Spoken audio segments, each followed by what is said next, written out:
샬롬, 저는 GCTC 43기로 훈련받고 있는 남승준 간사입니다. 벌써 방학이 절반이나 지나갔는데 의미 있는 시간들 보내고 계신가요? 저는 훈련 일정을 따라 에콰도르로 A6 프로젝트도 다녀오고 지금은 미국 LA에서 리트릿의 시간도 가지고 있습니다. 여러분도 남은 방학을 각자에게 의미 있게 보내시기를 바랍니다. 지금 이 순간 승산 PT를 하고 있는 여러분은 이미 너무 잘하고 계십니다.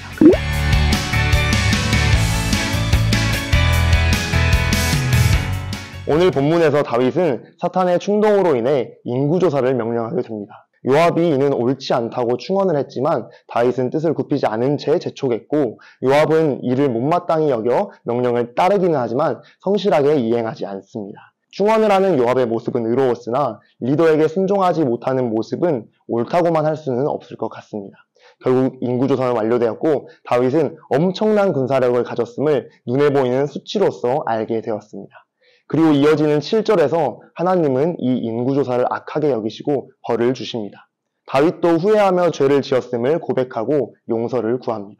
하나님께서 다윗의 죄는 사해 주셨기에 이후에도 다윗의 이야기를 우리가 볼 수 있지만 죄의 결과는 사라지지 않습니다. 하나님은 선견자 갓을 통해 이스라엘이 받게 될 벌을 다윗이 선택하게 하십니다. 세 가지 선택지 중 다윗은 사람들로 인한 공경에 빠지기보다 긍휼이 크신 하나님으로 인한 공경에 빠지기를 선택합니다.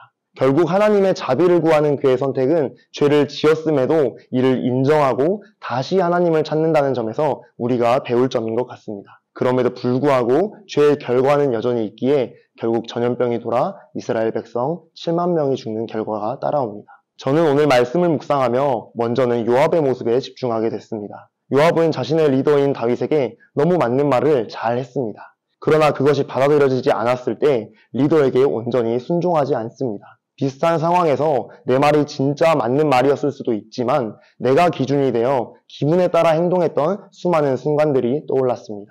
결국 하나님이 지으신 권위에 순종하지 않았던 모습임을 깨달았고 회개하게 됐습니다. 다음으로는 하나님께서 악하게 여기신 인구조사는 어떤 의미였을까? 나에게 있어서 인구조사는 어떠한 것에 해당될까 생각해보게 됐습니다.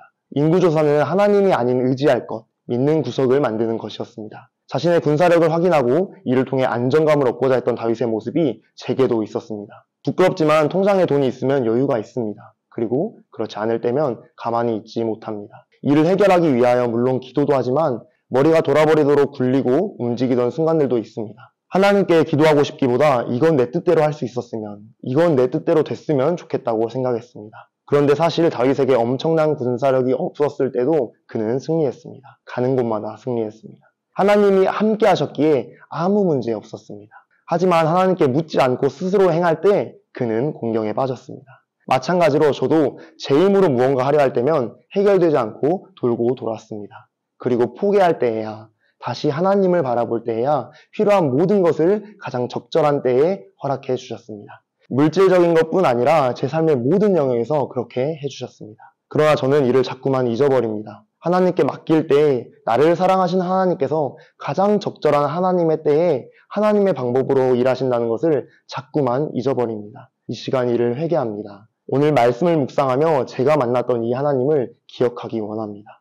이제는 이를 잊지 않고 살아가길, 혹 잊어도 하나님 앞에 엎드려져 끝까지 나아가 하나님으로 인해 회복되길, 그래서 하나님의 마음을 슬프게 하기보다 하나님을 기쁘시게 해드리길 소망합니다. 풍삼 독자 여러분도 각자의 모든 영역에서 누구도 알아챌 수 없지만 스스로를 돌아볼 때 제자리를 찾지 못한 것을 하나님께 맡겨드리고 맡길 때 책임져 주시는 하나님과 동행하는 오늘 하루가 되기를 바랍니다. 샬롬.